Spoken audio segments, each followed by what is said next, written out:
अच्छा पेड़ और शैतानी पेड़। एक बार की बात है, एक घना जंगल था। जंगल में कई सारे जानवर रहते थे। सब मिलजुल कर बड़े ही प्यार से रहा करते थे।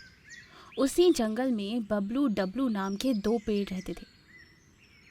बबलू बड़ा ही शांत स्वभाव और नेक दिल का था। उसके पास कई सारी जादुई शक्तियां थी, जबकि डब्लू बड़ा ही घमंडी और निर्दयी था। और डब्लू के पास भी कई सारी शैतानी शक्तियां थी। बबलू जानवरों की काफी मदद करता था, जिसके चलते सारे जानवर बबलू की बहुत इज्जत करते थे, जो डब्लू को बिल्कुल पसंद नहीं था। डब्लू जानवरों को मारकर अपनी शैतानी शक्तियों को बढ़ाना चाहता था। वो जानवरों को बड़ी ही होशियारी से अपने पास बुलाता और उन्हें अपनी शैतानी शक्तियों से मारकर अपने आप में ले लेता। ऐसे ही एक दिन सारे जानवर अपनी परेशानी लेकर शेर के पास जाते हैं। अरे क्या बात है, सब ठीक तो है ना? तुम सब यहाँ एक साथ? महाराज, जंगल में कुछ ठीक नहीं। हम सब की जान खतरे में है। पता नहीं कौन सा खूंखार जानवर आया है जंगल में रहने, जो जंगल के जानवरों को एक एक करके गायब कर रहा है। अरे ऐसा कैसे हो सकता है? बाज, तुम जंगल पर नजर रखो और देखो कि कौन है वो दुश्मन। यूं बाज शेर के कहने पर जंगल पर नजर रखता है। वो दिन रात जानवरों पर कड़ी नजर रखता था, पर उसे कुछ पता नहीं चलता। वो थका हारा एक पेड़ पर बैठ जाता है और मन ही मन सोचता है, अरे 2 दिन बीत गए पर कहीं कुछ पता नहीं चला है। आखिर हो क्या रहा है इस जंगल में। यूं बाज सोच ही रहा था कि उसे सूअर के चिल्लाने की आवाज आती। वो इधर उधर देखने लगता है और उससे दिखाई कुछ नहीं देता।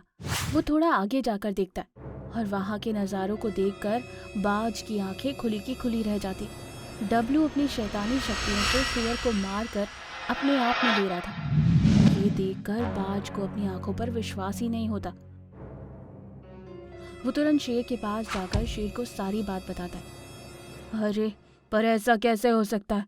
डब्लू तो एक पेड़ है, वो कैसे जानवरों का शिकार कर सकता है? लगता है तुम्हें कोई कोई गलतफहमी हुई है। नहीं महाराज, मैंने अपनी आंखों से देखा है और मैं अभी भी उस भयानक मंजर को भूल नहीं पा रहा हूँ। शेर डब्लू के पास जाता है। डब्लू, तुम एक पेड़ होकर ये सब क्या कर रहे हो? देखो ये ठीक नहीं है। तुम अपनी शक्तियों का यूं गलत इस्तेमाल नहीं कर सकते। अच्छा, तो तुम्हें पता चल गया। चलो कोई बात नहीं, एक ना एक दिन तुम्हें पता चलना ही था। मैं तुम्हें भी नहीं छोड़ूंगा और न ही इस जंगल के किसी जानवर को। ये कहकर डब्लू शेर पर हमला करता है और उसे भी अपने पास ले लेता है। ये देखकर सारे जानवर डर जाते हैं। अब तुम में से कोई भी मुझसे बच नहीं पाएगा। मैं तुम सबको मारकर इस जंगल का सबसे शक्तिशाली पेड़ बनूंगा। ये सुनकर जानवर डर के मारे अपनी अपनी जान बचाकर भागने लगते हैं। डब्लू भी उनके पीछे भागने लगता है। डब्लू की दहशत से सारे जानवर अपने अपने घरों में ही रहने लगे। दूसरी ओर बबलू मन में सोचता है, अरे ये सारे जानवर कहाँ चले गए? 2 दिन से ना तो शेर और ना ही कोई दूसरा जानवर मुझसे मिलने आया। पता नहीं क्यों मुझे कुछ अनहोनी सी महसूस हो रही है। चलो मैं खुद चलकर देखता हूँ कि आखिर बात क्या है। यूं बबलू जानवरों को ढूंढते हुए निकल पड़ता है। उसे कोई भी दिखाई नहीं दे रहा था और वो भी परेशान हो जाता है। तभी उसकी नज़र हथनी पर पड़ती है। वो बहुत डरी हुई थी। अरे हथनी बहन, क्या हुआ? ये जंगल में कोई जानवर दिखाई क्यों नहीं दे रहा? सब ठीक तो है ना? और तुम इतनी डरी हुई क्यों हो? हथनी बबलू को सारी बात बताती है। क्या जंगल में इतना सब कुछ हो गया और किसी ने मुझे कुछ नहीं बताया? मैं उस डब्लू को छोड़ूंगा नहीं, चलो मेरे साथ।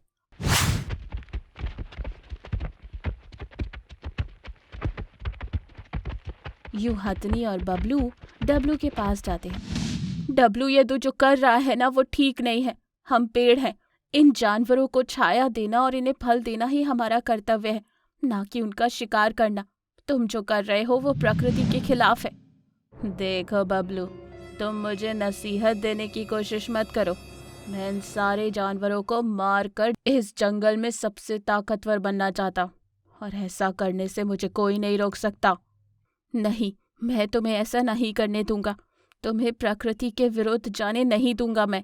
अच्छा, तो तुम मुझे रोकोगे? लगता है तुम्हें अपनी जान की कोई परवाह नहीं। यूं बबलू और डब्लू के बीच लड़ाई शुरू होती है। दोनों एक दूसरे पर अपनी अपनी शक्तियों का प्रयोग करने लगते हैं। डब्लू बबलू की शक्तियों के सामने कमजोर पड़ जाता है और वो वहां से भागने की कोशिश करता है, पर बबलू उसे अपनी शक्तियों से खत्म कर डालता है। ये देखकर सारे जानवर खुश हो जाते हैं और बबलू का धन्यवाद करते हैं और फिर से जंगल में शांति छा जाती है। इस कहानी से हमें ये सीख मिली कि हर किसी में कोई ना कोई खूबी होती ही है। हमें उसे अच्छे कामों में इस्तेमाल करना चाहिए, ना कि दूसरों को नुकसान पहुंचाने के लिए। दोस्तों, ये कहानी आपको कैसी लगी? अच्छी लगी ना? हमारे चैनल को सब्सक्राइब ज़रूर कीजिए ऐसी और मज़ेदार कहानियों के लिए। लाइक करो, कमेंट करो और शेयर करो। धन्यवाद। विशाल ईगल पक्षी और जादुई पेड़। सोनपुर के जंगल में एक भीमा नाम का ईगल था। ज्यादातर ईगल बड़े और बहुत ही शक्तिशाली पक्षी होते हैं, पर भीमा अपने नाम के विपरीत बहुत ही छोटा और कमजोर सा था। एक दिन वो सोच रहा था, यार, आज तो मुझे बहुत भूख लग रही है। मुझे शिकार के लिए उस खरगोश के झुंड में जाना ही चाहिए। और ऐसा सोचकर वो खरगोशों के झुंड की तरफ चल गया और एक खरगोश पर हमला करता है, पर खरगोश बच जाता है और वो खरगोश भीमा का मजाक उड़ाता है। अरे ओ भीमा, अपने आप को कभी देखा है मरियल? तुम तो बाज पक्षी के नाम पर कलंक हो। तुम हम जैसे छोटे से खरगोश को नहीं पकड़ पाए तो आगे क्या शिकार करोगे? जाओ यहाँ से मरियल पक्षी। ऐसा बोलकर खरगोशों का झुंड वहां से उसका मजाक उड़ाते हुए चला जाता है। फिर भीमा सोचने लगता है, यार, बहुत मजाक बन गया मेरा। मैं अब यहाँ पर एक पल नहीं रहूंगा। ऐसा सोचकर वो उस जंगल को छोड़कर चले जाता है। थोड़ी दूर चलने के बाद वो थक जाता है और पास ही एक पेड़ के पास जाकर आराम करने लगता है कि तभी अचानक उसको किसी की बात सुनाई देती है। वो देखता है कि सामने वाला पेड़ किसी छोटे से पक्षी से बात कर रहा था। अरे मेरे प्यारे पक्षी, तुम मेरे रहते किस बात की चिंता करते हो? हमारा जंगल कभी भी नहीं सूखेगा। मैं अपने जादू से सारे पेड़ों को हरा भरा कर दूंगा। बस तुम यहाँ से कहीं मत जाना, क्योंकि तुमको तो पता है, जब तक तुम मेरे पास हो मेरी जादुई शक्तियाँ हैं। अगर तुमको कुछ हो गया तो मेरी जादुई शक्तियाँ चली जाएंगी।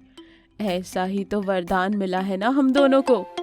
उस जादुई पेड़ और उस पक्षी की बातों को भीमा सुन रहा था और उसको समझते देर नहीं लगी कि ये जादुई पेड़ है और उस पेड़ की सभी जादुई शक्ति इस पक्षी के कारण है।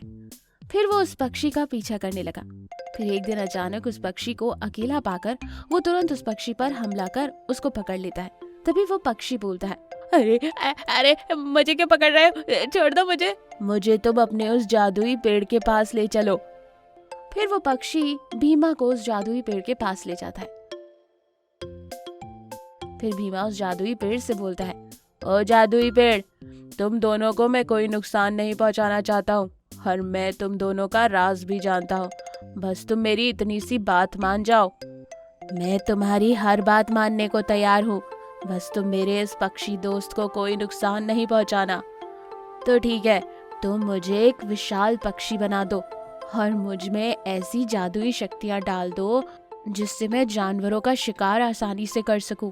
पर याद रखना, मेरे साथ कोई धोखा नहीं करना, वरना मैं तुम्हारे इस पक्षी को मार डालूंगा। हाँ हाँ, ठीक है, मैं तुम्हें जल्दी से एक विशाल पक्षी बना देता हूँ। फिर भीमा एक विशाल और जादुई पक्षी बन जाता है।